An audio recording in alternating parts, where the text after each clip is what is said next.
mbir mu njëkk suñu yonente sallallahu alayhi wa sallam daan tabax digganteem ak xale yi mooy kóllute confiance. dafa bëggoon defar diggante bu jàpp ci mbëggeel ak kóllute digganteem ak xale yi bëgguñu ndigal, bëgguñu ñu leen di yilif. xëy na ñu bañ ko bëgg ay daje ci tafsir wala fiq ndax ay xale lañu. dañ bëgg foo rek, reetaan rek lañ bëgg, foo rek. li ñu bëgg mooy li ñuy dégg neex leen, mu nekk baay wala yaay wala yonent bi sallallahu alayhi wa sallam. kon yonent bi sallallahu alayhi wa sallam balaa muy wax ak ñoom ci safara, ci àjjana, ci bisu penc, ci àdduna bii ak nu mu amee solo ñu julli, muuru bi ngir jigéen yi ak jàng alquran, daf daan sonn di def waxtu yu bari ngir ñu bëgg ko. te xaar leen ma wal leen ko. jokkoo bu bari bu yonent bi sallallahu alayhi wa sallam daan am ak xale yi jëf rek la woon, ndax mbëggeel bi la ci jublu woon. te boo leen defee loolu ba pare, jël garab bi daldi yomb. ma fomp sa bopp wala ma def masax wala ma teg ndànk sama loxo ci sa bopp wax la nga julli. ma ne la Abdallah ibn Abbas bëgg naa la. jéemal julli tahajjud.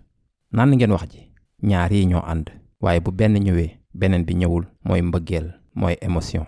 dafay daldi tabax diggante bu am kóllute. waajur yi dañoo war a tabax diggante bu am mbëggeel. waxuma mbëggeel bii bëgg naa la, déedéet. diggante bu am mbëggeel ak kóllute mooy tax ngeen xaritoo ak seeni doom. te moo tax may wax ni lu gën mooy waajur yi nekk ay ndaw ndax ñu xaritoo ak seen doom. boo leen sëyee ngeen am 20 at, bu seen doom yi amee 20 at, ngeen am 50 at, baax na. boo leen melee ni yonente bi sallallahu alayhi wa sallam di ngeen mën a dàqante ak ñoom, foo ak ñoom lu baax la. waaye boo leen amee biir bu rëy doo leen dàqante ak ñoom ndax am ngeen 50 at teg ci feebar lu mel ni jabet di dem hôpital, loolu baaxul. moo tax ba Umar nekkee jullit, kan moo nekk jullit ànd ak moom? doomam. ay xarit lañu woon. moo tax ci xadis yu bari Umar Abdallah ibn Omar la doon waxal. Abdallah ibn Omar tamit Umar la doon waxal ndax ay xarit lañu woon. Jaafar ibn Abi Talib, benn ci waajur yonent bi sallallahu alayhi wa sallam, doomam Abdallah ibn Jaafar. magante wuñu woon lu bari moom ak doomam, wala doom ji ak baayam 1 at kese. kon xalaat leen, baay ji am 40 at, doom ñi am 20 at, di ànd di fubal wala di bëre lu leen neex, baay ak doom, ndax li ñu magante bariwul. ma fàttali leen, nekkul ngir wax kese, waaye gëmuma lu ñuy tuddee jamono démb ak bu tey. ñun ñooy def diggante ci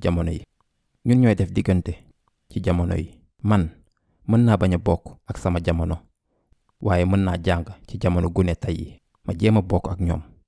xam naa ni sama kanam bii ak sama jëmm ji du tax ma ànd ak ndaw yi, waaye mën naa jàng seen aada, seeni doxalin, li ñu bëgg, xeetu waxtaan yooyu, ni ñuy bindante ci téléphone yi, ni ñuy dundee seen jamono.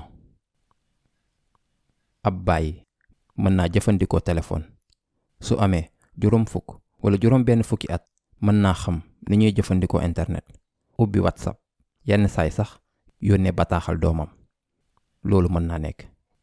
kon diggante moo ngi am ci jamono yi ndax ñun ñoo ko def.